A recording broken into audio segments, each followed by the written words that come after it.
Bonsoir à toutes et à tous, donc chronique numéro 171.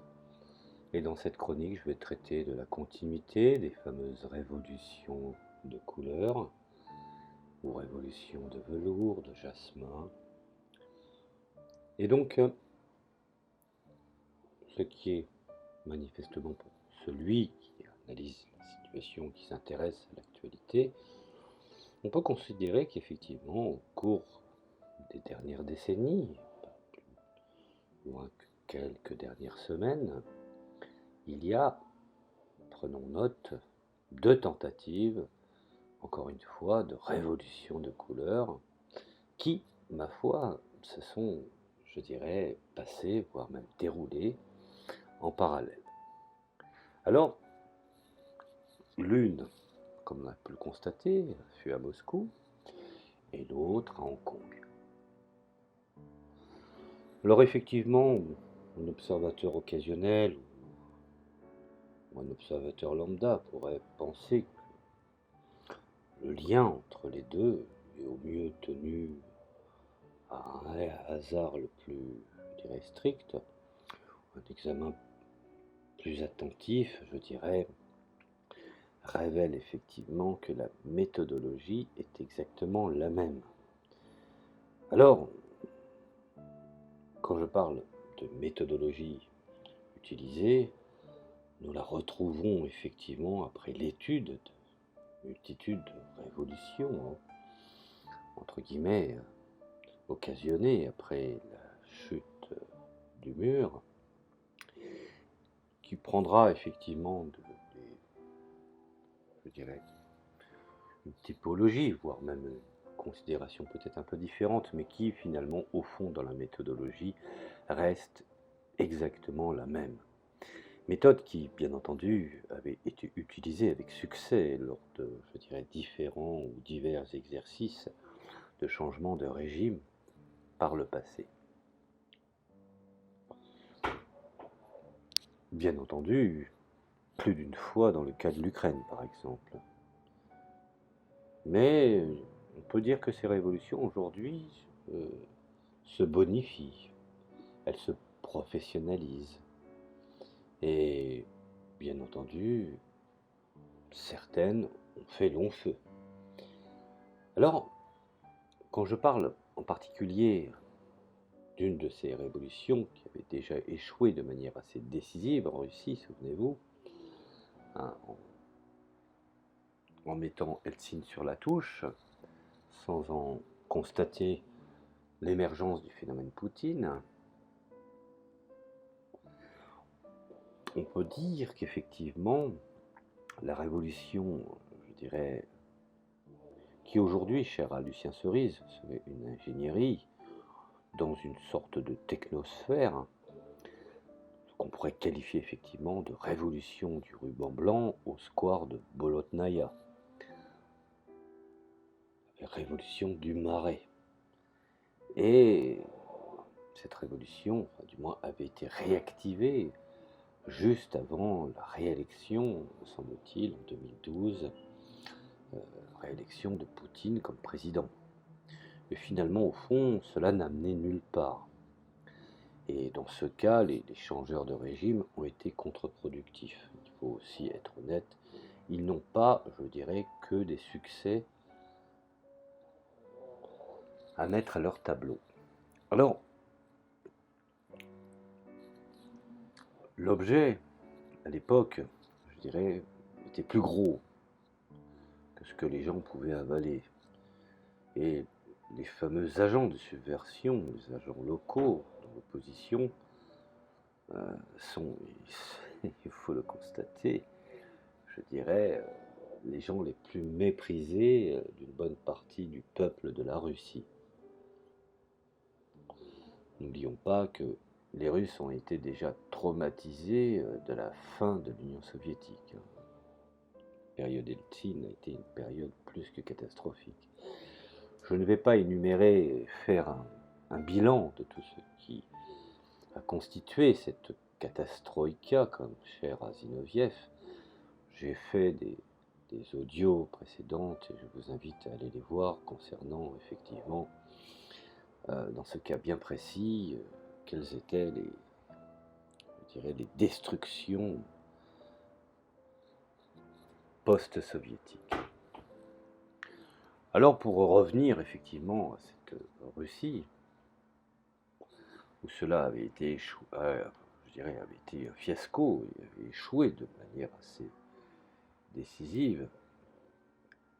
Et rappelez-vous, la révolution des parapluies, les fameuses révolutions en 2014, après 75 jours de protestation, a fléchi et l'ordre public, a été restauré.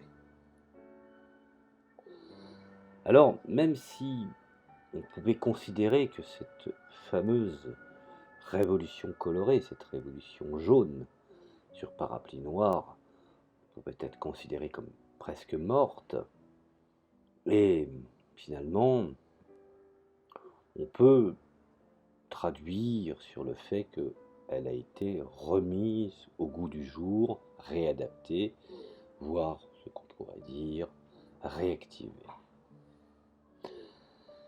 Alors il faut savoir que même si une révolution financée de l'extérieur, avec ce que cela peut avoir effectivement d'influence, parce que il faut bien comprendre que ce n'est pas une révolution pour le peuple, mais bien entendu pour mettre en accord un système appartenant à un marché de plus en plus puissant et imposer, à cet ancien régime, une structure qui lui convient.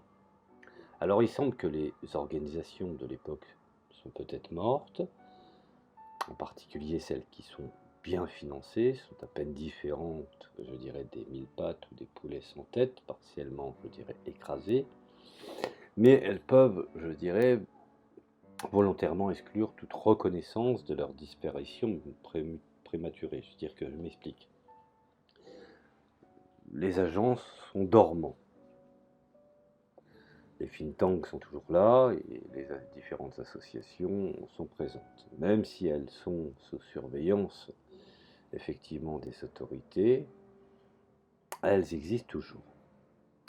Et il serait prématuré de dire qu'elles seraient disparues.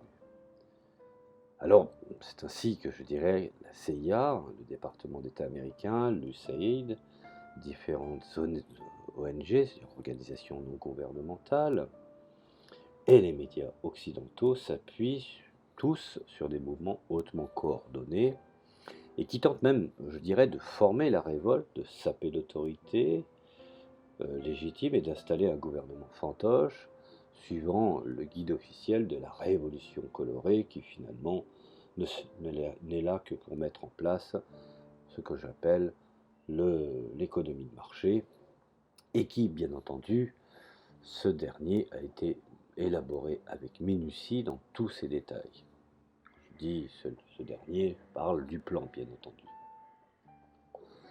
Alors même si certaines méthodologies n'ont pas fonctionné et ont été repérées, c'est le cas par exemple de la Syrie,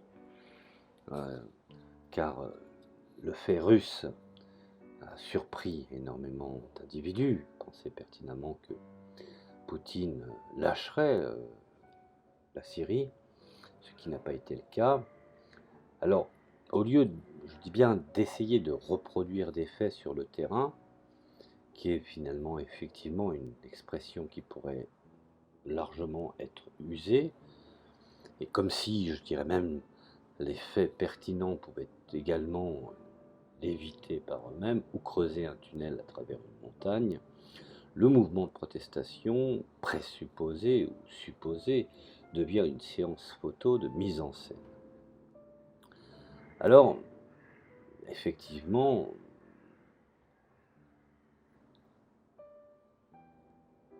nous avons constaté, aussi bien en Syrie, dans cette espèce de ligne code qui pourrait être manifestation / droit concert public / enfin quelque chose, sur la perspective Sakharov à Moscou, et rapporter que la foule Les 20 000 personnes environ, peu nombreuses selon les normes de Moscou, étaient léthargiques ou apathiques.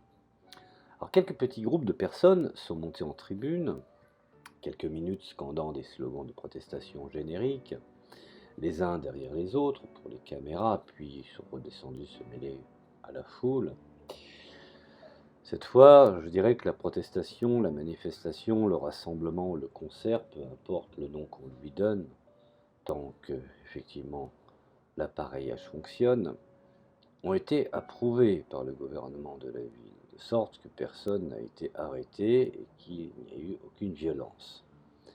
Mais les 2 fois précédentes, il y a 2 ou 3 week-ends, les foules se sont rassemblées là où elles n'étaient pas censées le faire, et dans chaque cas, 1 millier de personnes environ ont été arrêtées. La plupart d'entre elles ont été condamnées à une amende. Leur transgression était d'ordre administratif plutôt que pénal.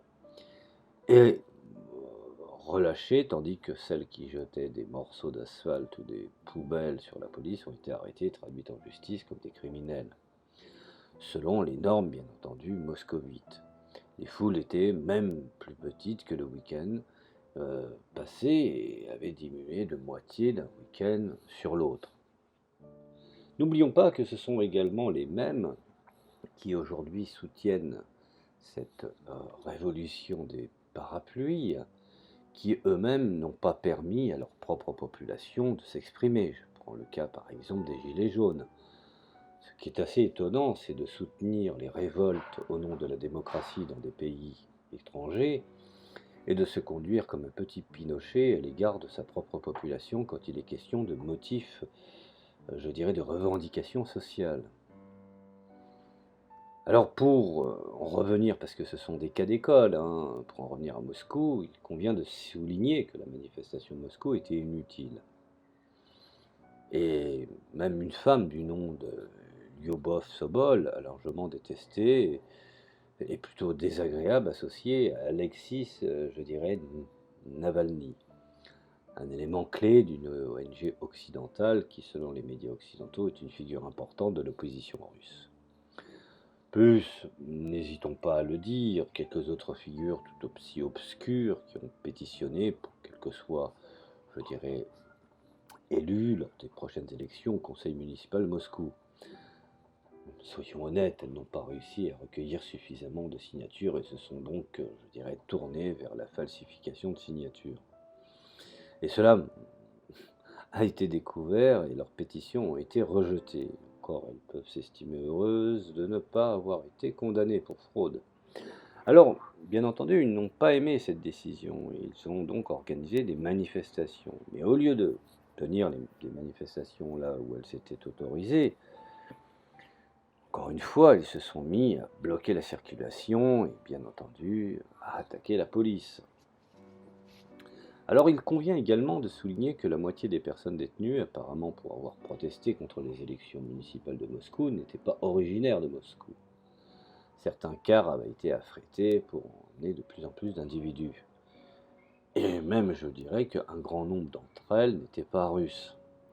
Alors il reste à déterminer combien d'entre eux ont été payés pour être là, parce que cela aussi fait partie de la stratégie. Il est intéressant de noter que Alexei Navalny a fait l'objet d'une enquête pour blanchiment d'1 milliard de roubles de fonds obtenus illégalement à la période Yeltsin.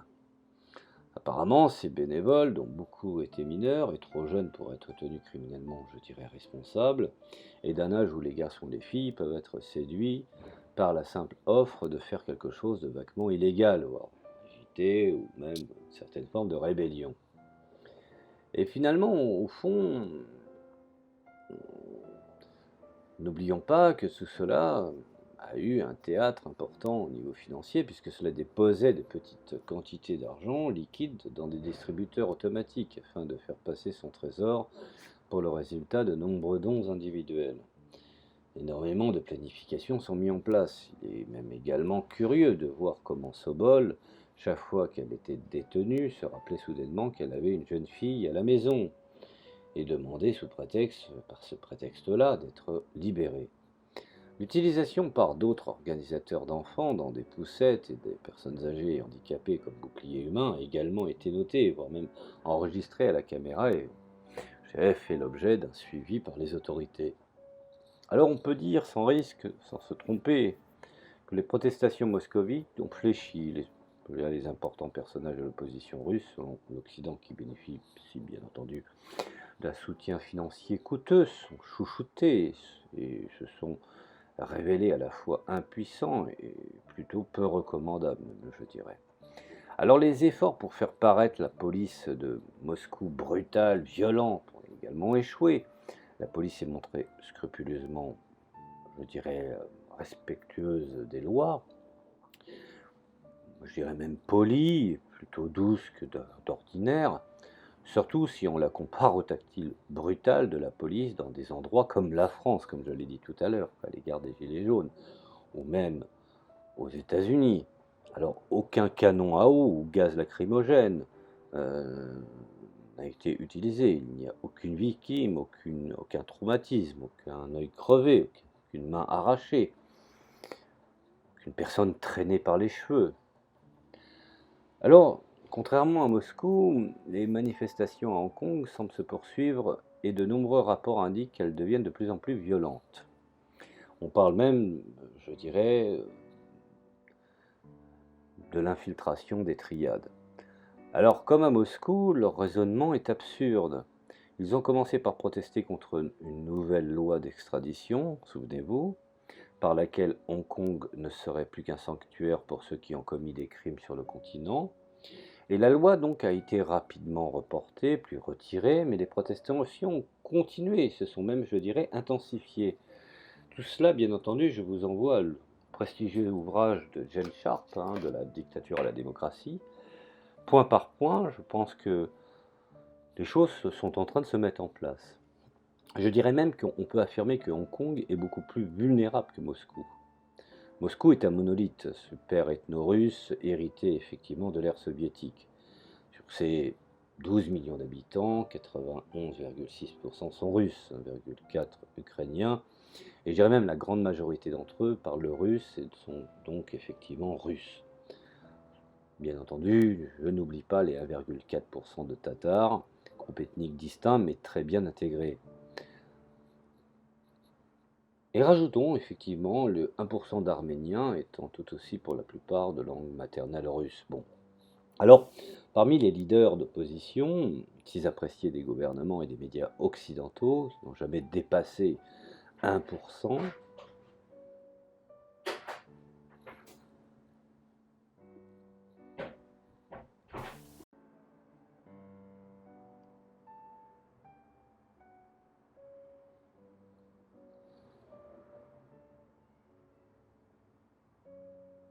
mais certains, je dirais, parmi les plus célèbres, ont développé une mauvaise image, beaucoup plus forte.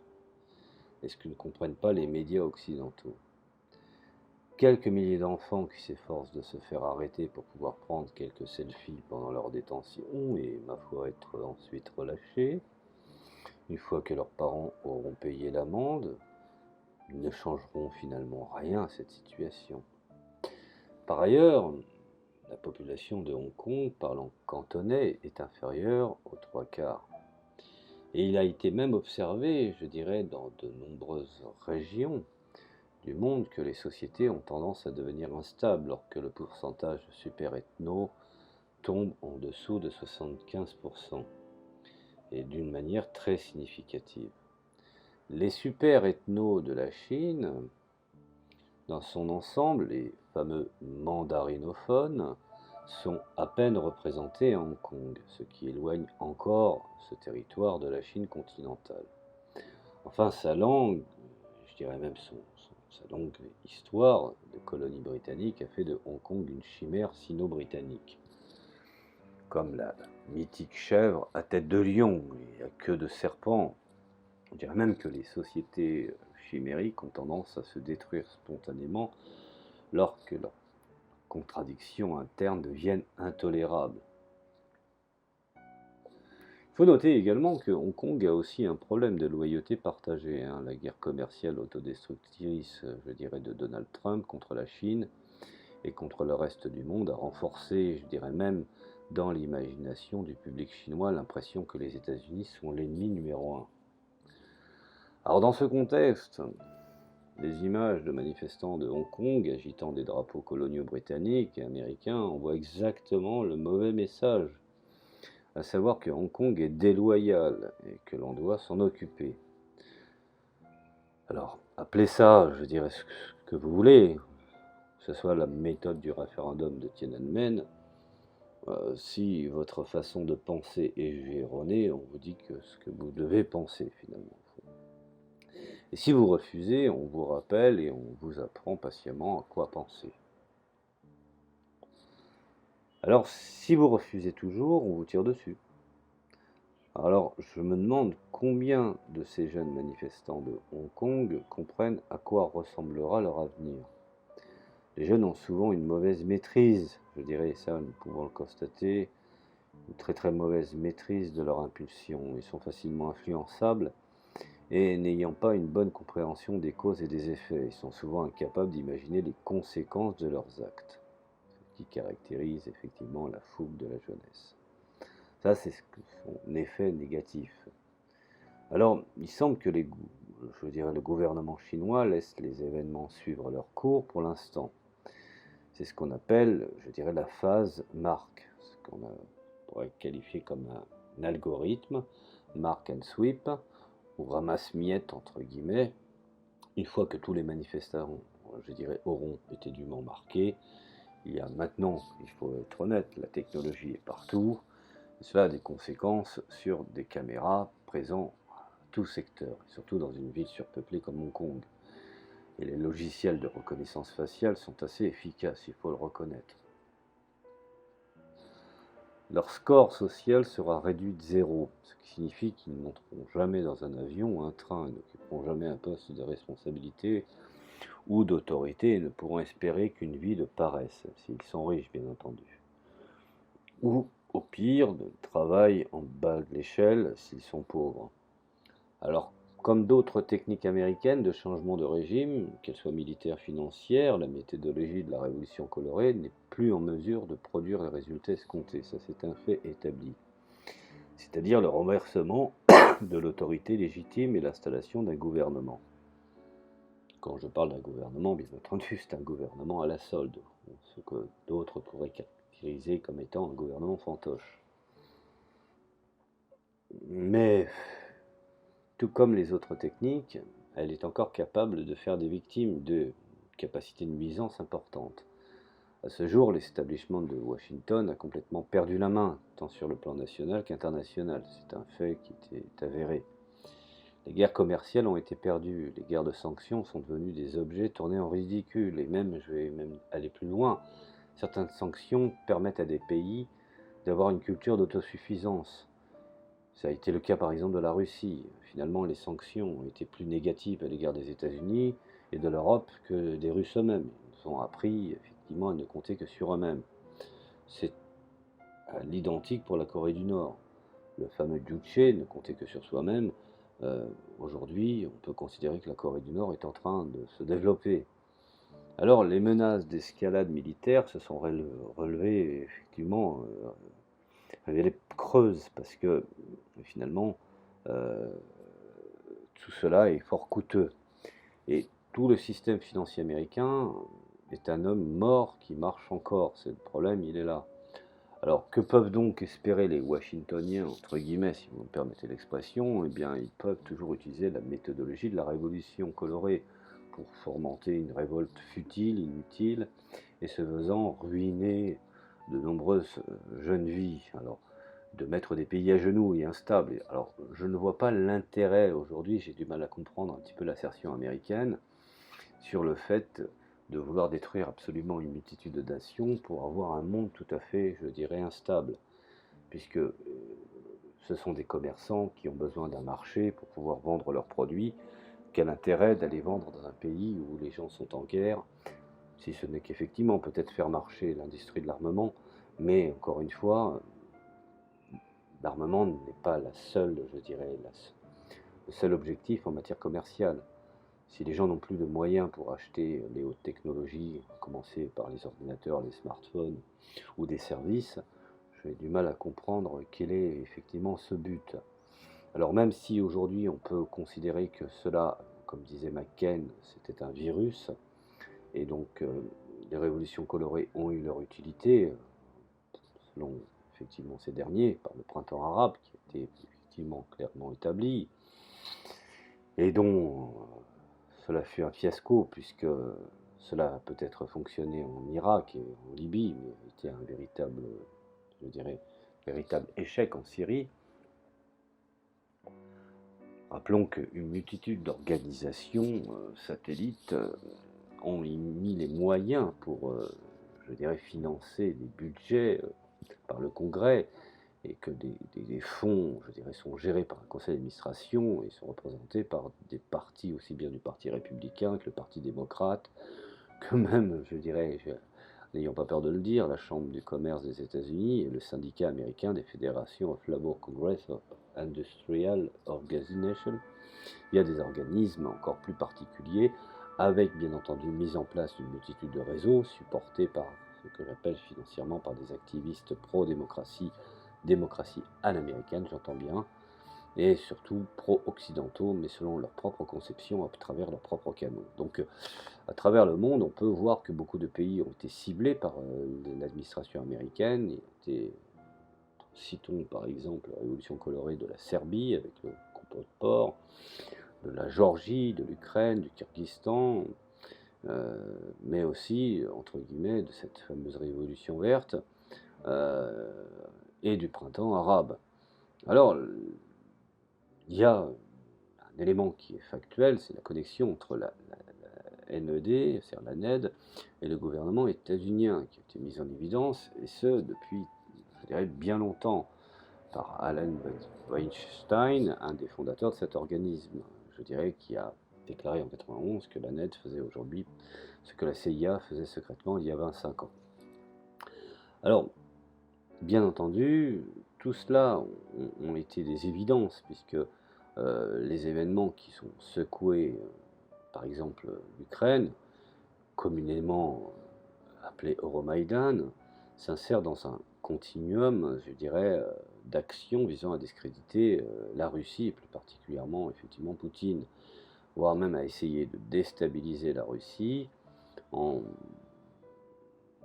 s'attaquant, je dirais, à ces deux républiques du Donbass, c'est-à-dire la République de Lugansk et la République du Donbass, afin de forcer Poutine à les reconnaître pour que, en définitive, évident que l'Ukraine serait dans une obligation d'attaquer cette région qui est en fait une sorte de tampon vis-à-vis de la Russie pour justifier effectivement une récupération de la Crimée.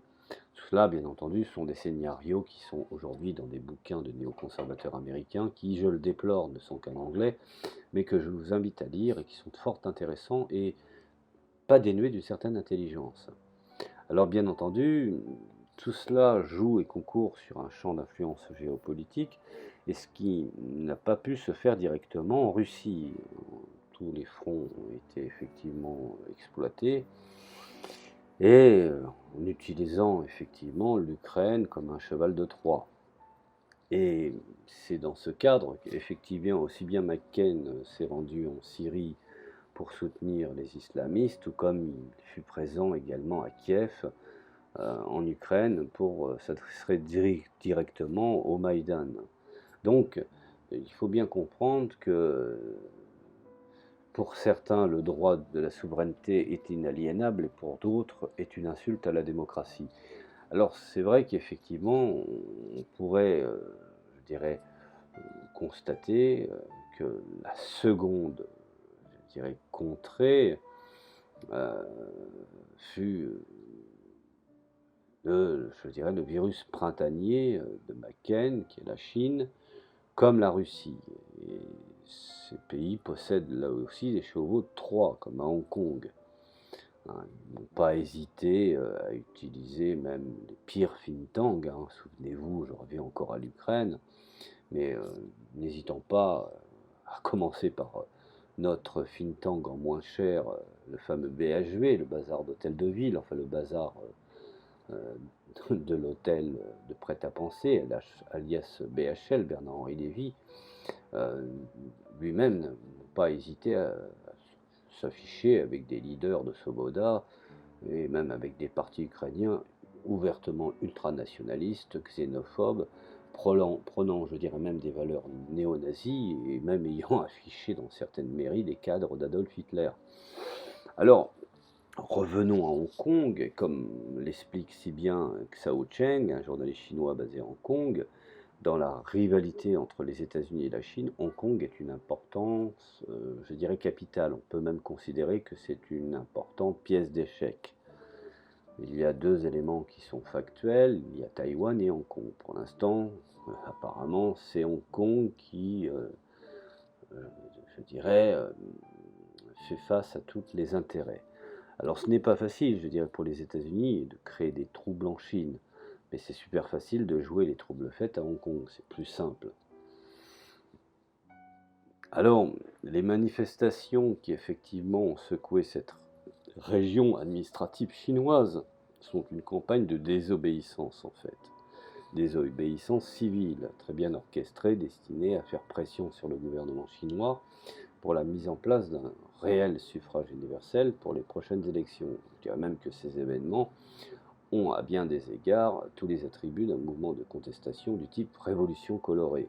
Nous retrouvons également les mêmes façons d'organiser ou des façons de faire dans le livre de Jane Sharp, de la dictature à la démocratie.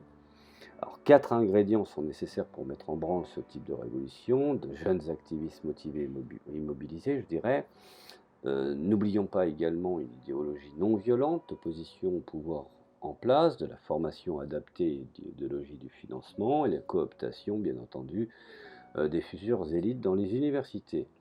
Alors, dans le cas où cette ancienne colonie, je dirais colonie britannique, les principaux acteurs de ce mouvement de protestation initialement baptisé Occupation Central with Love and Peace, le fameux OCLP, sont essentiellement de jeunes étudiants hongkongais affiliés à la Fédération des étudiants de Hong Kong, la fameuse HKFCS, ainsi qu'un certain nombre de politiciens dissidents de la vieille garde hongkongaise, et le nom du mouvement fait référence au mouvement Occupy Wall Street, rappelez-vous, avec une touche locale, centrale étant le principal quartier des affaires de Hong Kong, référence encore une fois, je dirais transatlantique. Alors, le modus operandi adopté lors des manifestations correspond fidèlement à celui déjà observé dans les pays touchés par la révolution colorée.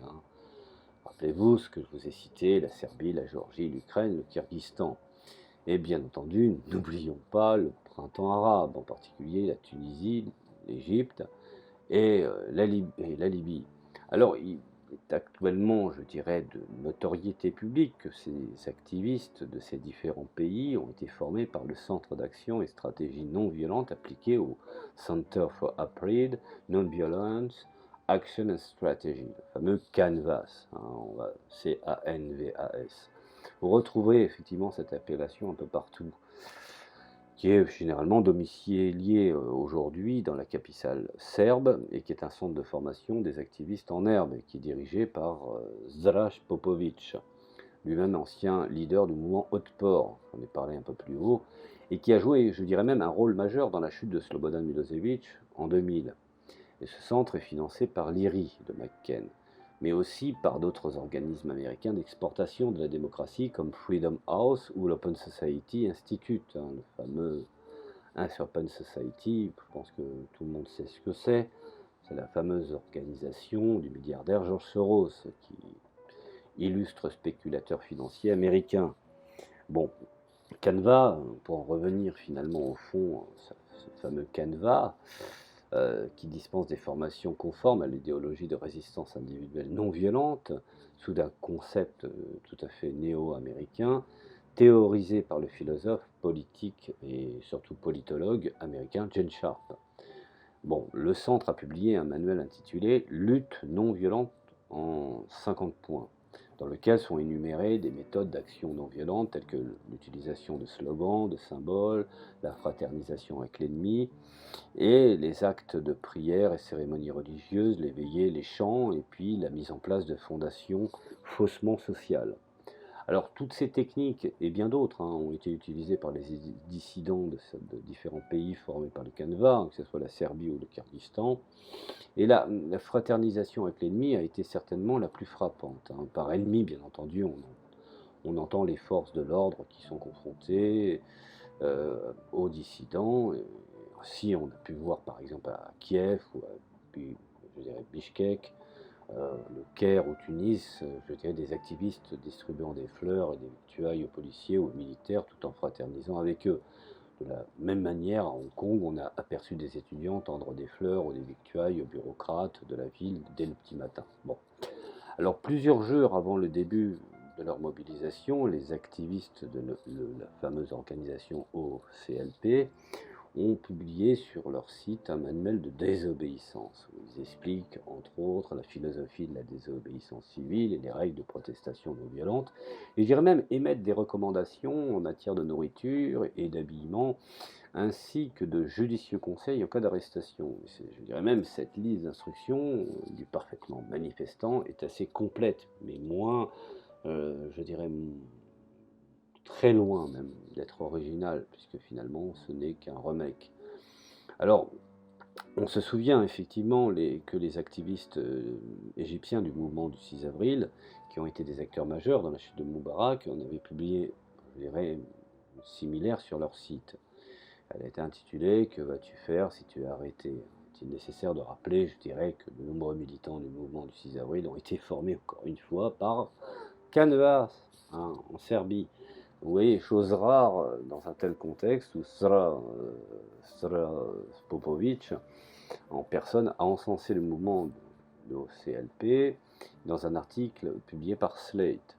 Bon, qualifiant ses membres je dirais, de manifestants les plus polis du monde, ce ne sont pas des jeunes idéalistes, ce sont des opérateurs politiques avertis qui comprennent, d'une manière générale, les secrets de la réussite de la résistance non violente, selon ses dires, et Amanda Oshute, bien entendu, avec son adhésion fidèle à la non-violence, Occupy Central a montré de la préparation, de la formation, de la discipline, voire ce que je pourrais même déterminer comme une combinaison qui est très rare chez beaucoup de mouvements.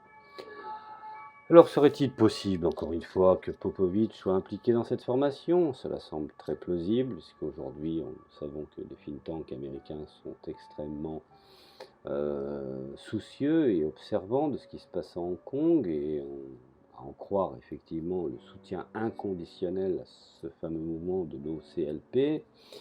Et on peut aujourd'hui constater que cela couvre une très large couverture des activités de ce mouvement, aussi bien sur des journaux américains réservés à la politique, que même sur les sites, par exemple, les sites, on appelle les réseaux sociaux tels que Facebook, ou Twitter, ou d'autres encore, que je ne nommerai pas.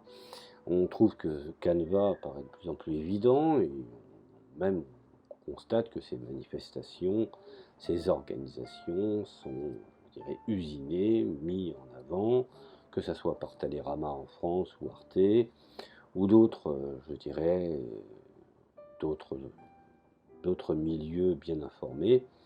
Mais finalement, n'hésitons pas à le dire, OCLP est une dénomination plus que canvasienne, comme révolution des parapluies, qui n'est effectivement pas fortuite.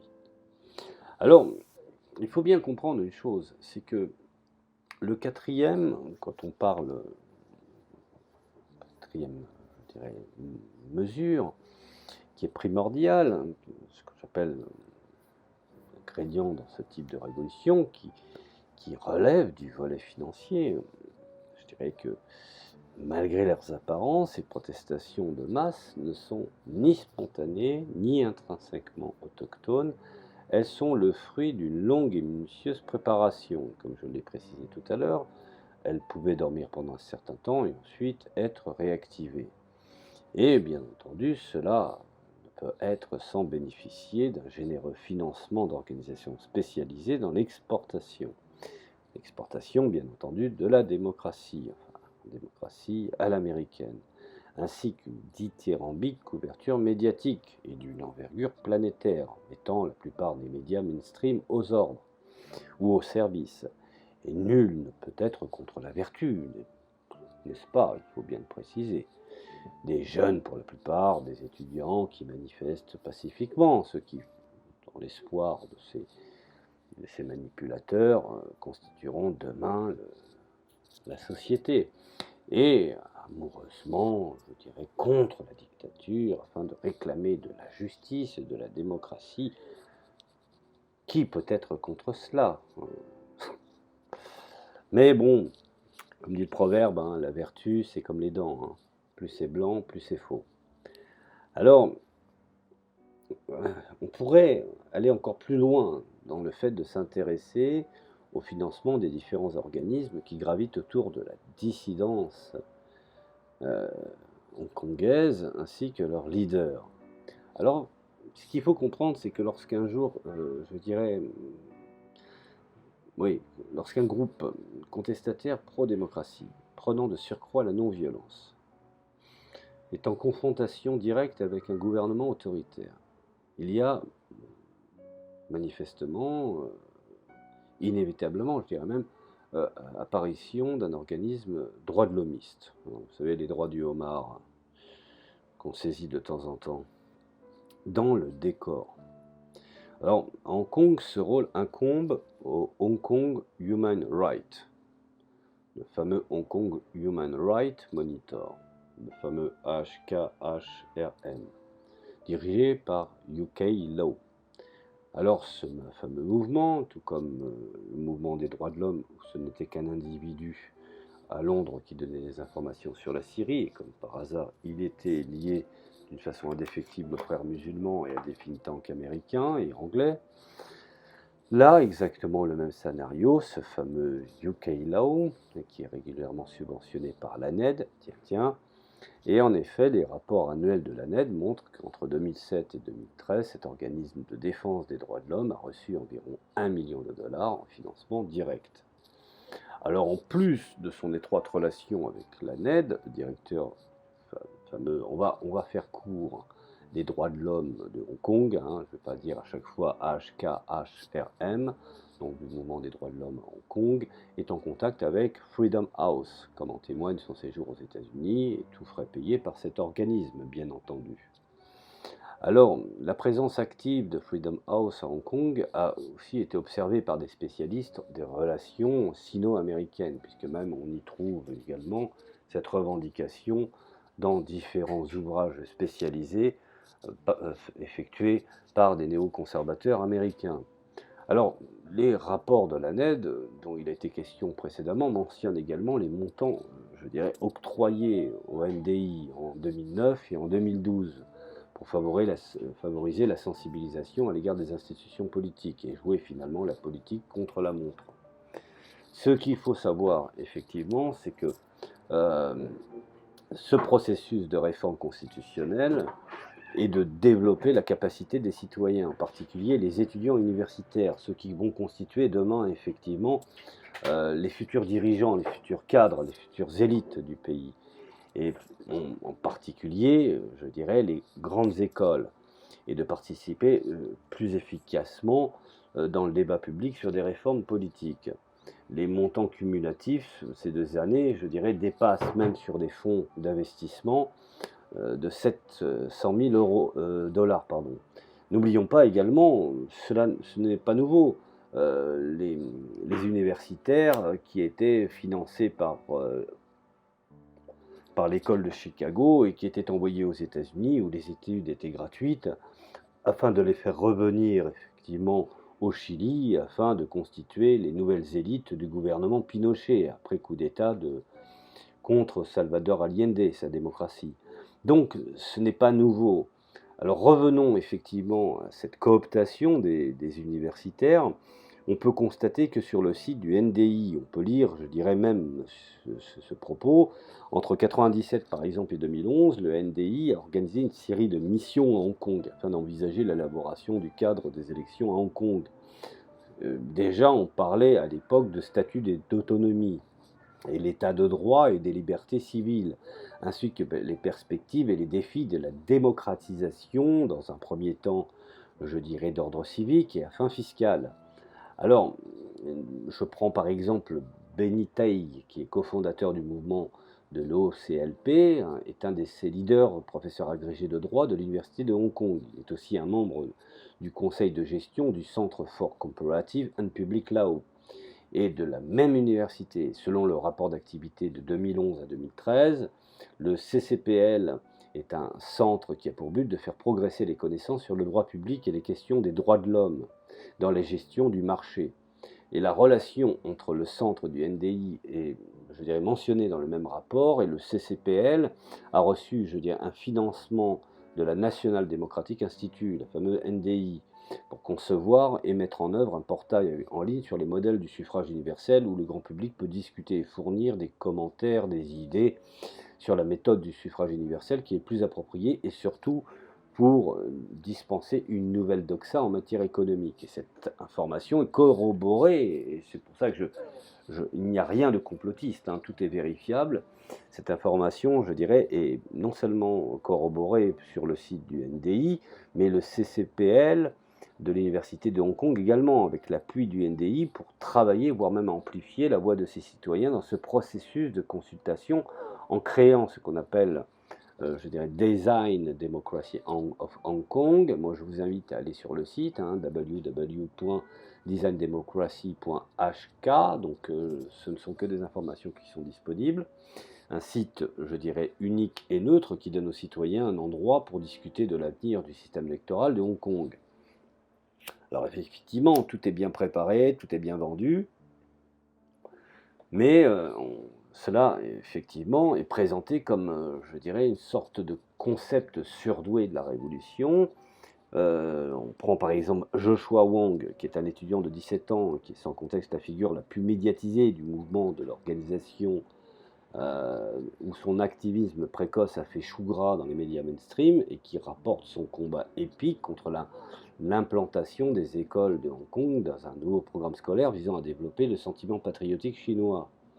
Alors, pour s'opposer à ce projet, il cofonde un mouvement d'étudiants nommé Scolarisme et mobilise des milliers de manifestants, et le projet est finalement retiré en 2012. Il n'avait que 15 ans. Vous voyez, déjà, même sur l'âge, c'était pas très clair. Mais ce portrait a été récemment écorché dans un article publié par Wen Waipo, un journal hongkongais qualifié, pour certainement peut-être le discréditer, de pro-chinois par les médias occidentaux, puisque tout ce qui ne va pas dans leur sens est forcément discréditable. On pouvait lire des forces états-uniennes ont identifié M. Wong 3 ans auparavant et ont travaillé avec lui pour le transformer en superstar politique.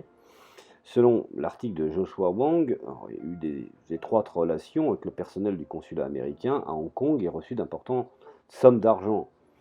C'est exactement les mêmes techniques qui ont été employées au Chili, les mêmes techniques qui ont été employées en Ukraine, également même en mai 68, puisque Cohn-Bendit a été également coopté par l'ambassade américaine et par la CIA, parce que maintenant il le reconnaît. Alors, il faut dire que tout ce que rapporte, d'une manière générale, tout ce que ces informations font état, ce n'est pas nouveau. Les ambassades américaines dans les différents pays touchés par les révolutions colorées ou par des printemps arabes ont toujours procédé de la sorte. Ce n'est pas quelque chose qui est, je dirais, secret.